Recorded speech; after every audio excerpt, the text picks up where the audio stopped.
All right, welcome back to the New Sentinel, folks. Today, we're diving into the economic aftershocks of President Trump's second-term executive orders. Now, if you've been following us since our Muskonomics episode, you'll know we've seen some wild swings in trade and tech policy, but this is a whole new level. Let's start with those tariffs. We're talking about EO 14257, right?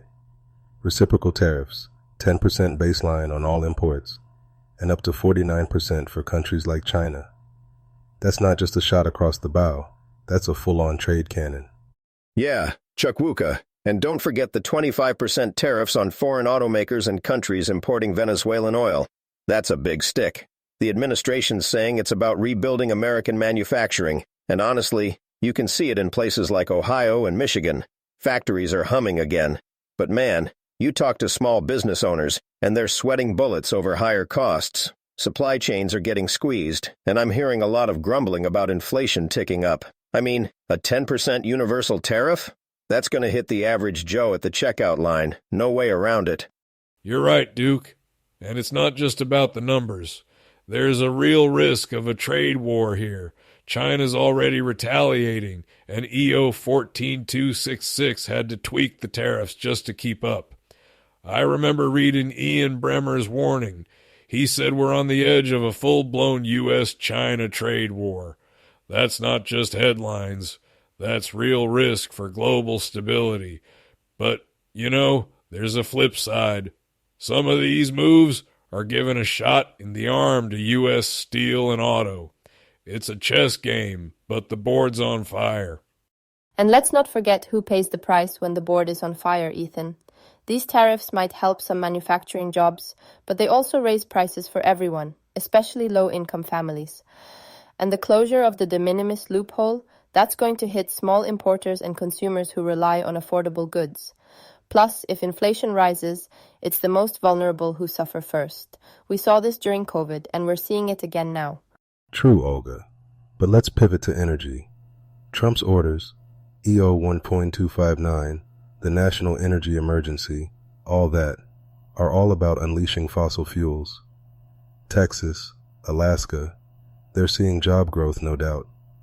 I've got cousins in Houston who say oil rigs are hiring again. But, and this is a big but, environmentalists are sounding the alarm. Rolling back regulations might boost profits now, but what about the long-term costs? Hurricanes, wildfires, you name it. It's a trade-off, and I'm not sure we're ready for the bill when it comes due. Look, I'm all for energy independence. I served overseas, and I know what it means to rely on foreign oil. But man, I gotta admit, the rollback on environmental regs is a double-edged sword. Sure, it's good for jobs in the short term, but if we ignore renewables, we're gonna get left behind. The world's moving on, and we can't just drill our way out forever. And then there's the Department of Government Efficiency. Elon Musk at the helm, purging nonpartisan staff for loyalists. I mean, I get the idea. Streamline, cut costs, make government run like a business. But I've seen what happens when you lose institutional memory. After 9/11, I was consulting in D.C., and when you swap out experience for loyalty, you get chaos. TSA, Social Security, all those systems rely on people who know the ropes.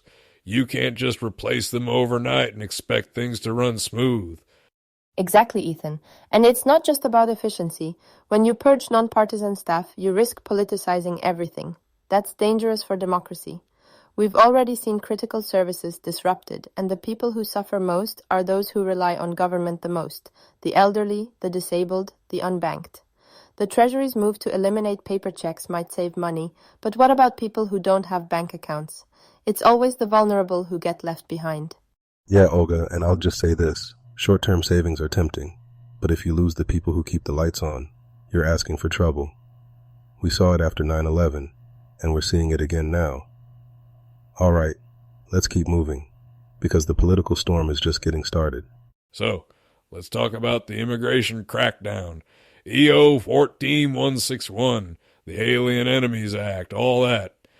Trump's doubling down on border security, bans on certain nations, expanded deportations, even targeting foreign students. It's red meat for his base, no question. But man, the legal challenges are piling up. Courts have already blocked some of these moves, like the attempt to end birthright citizenship. It's a real constitutional minefield. Yeah, and you can feel the polarization ramping up. I mean, I get the national security angle. Keep the bad actors out, protect the homeland. But when you start sweeping up legal residents and students, you're going to get pushback. College campuses are already hotbeds of protest. And, honestly, it's clogging up the courts. We're seeing the same kind of legal gridlock we talked about in our Aftershocks of the One Big Beautiful Bill episode. It's déjà vu all over again. And let's not forget the human cost, Duke. I've interviewed students who are terrified of being deported just for speaking out. The use of the Alien Enemies Act in peacetime is unprecedented. It's chilling free speech, especially on campuses. And these bans on countries like Yemen and Burundi, they're splitting up families, targeting people who've done nothing wrong. It's not just a legal issue, it's a humanitarian crisis. Olga, I hear you, but I'll say this. Trump's playing to his strengths. He promised to secure the borders, and he's delivering. Whether you agree or not, it's what his voters want. But let's zoom out. The international moves, pulling out of the WHO, the Paris Agreement, cutting UN funding, this is classic America first. But Ethan, you mentioned Teddy Roosevelt before. How does this stack up? Yeah, so Teddy Roosevelt, he was all about projecting power, but also about selective engagement. Trump's approach is more isolationist like the old days, but with a modern twist.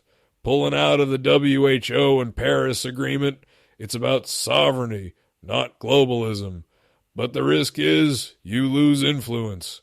Allies are worried and China's ready to fill the gap.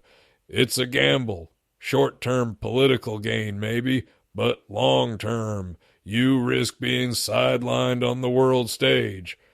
And the global health implications are huge. Leaving the WHO in the middle of ongoing health crises, that's not just about politics, it's about lives. The same goes for climate. The Paris Agreement isn't perfect, but without US leadership, progress stalls. And with the Russia-Ukraine war still simmering, the US can't afford to lose diplomatic leverage. And then there's Project 2025. The Heritage Foundation's fingerprints are all over these orders. Deregulation, immigration, federal workforce reform.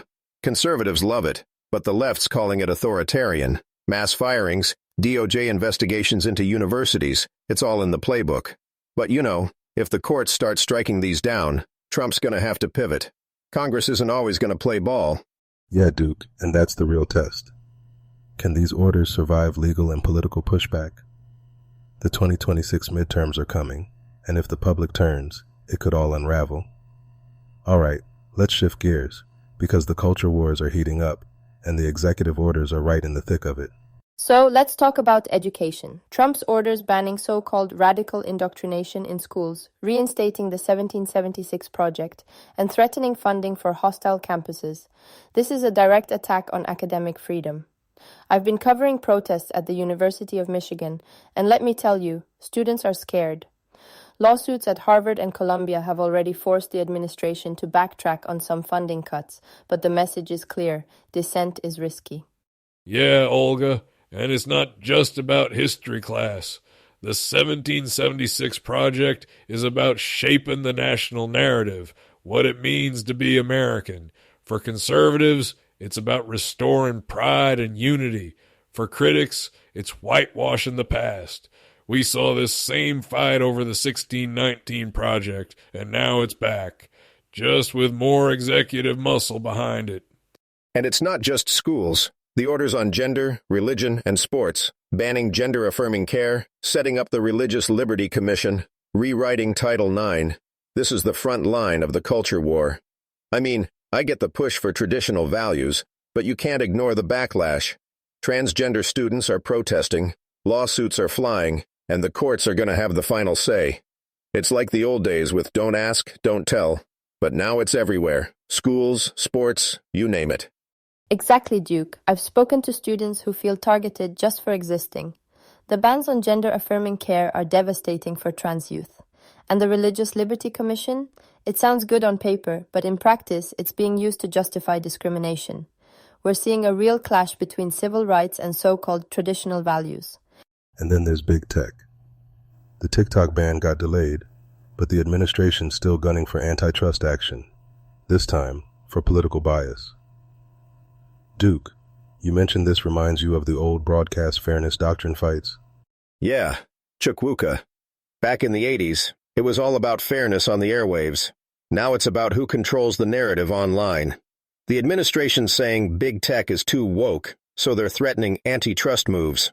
But honestly, regulating tech for political reasons is a slippery slope. You start there, and pretty soon, you're policing speech. It's a mess, and with AI and misinformation, it's only getting messier. And the lack of clear AI policy? That's a blind spot. We talked about this in our Muskonomics episode. If the U.S. doesn't get ahead on tech regulation, we're going to fall behind. The culture war is not just in the classroom or the courthouse, it's online 24/7. And the stakes are high. These executive orders are reshaping what it means to be American. Who gets to speak, who gets to learn, who gets to belong. The next few years are going to be turbulent, and the fight over values, rights, and truth is just beginning. All right, that's all we've got for today. The fallout from these executive orders is just starting to play out, and you can bet we'll be tracking every twist and turn.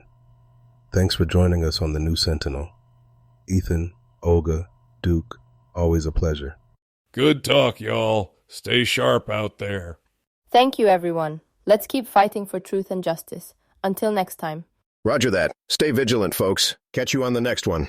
All right, take care, everyone. We'll see you soon.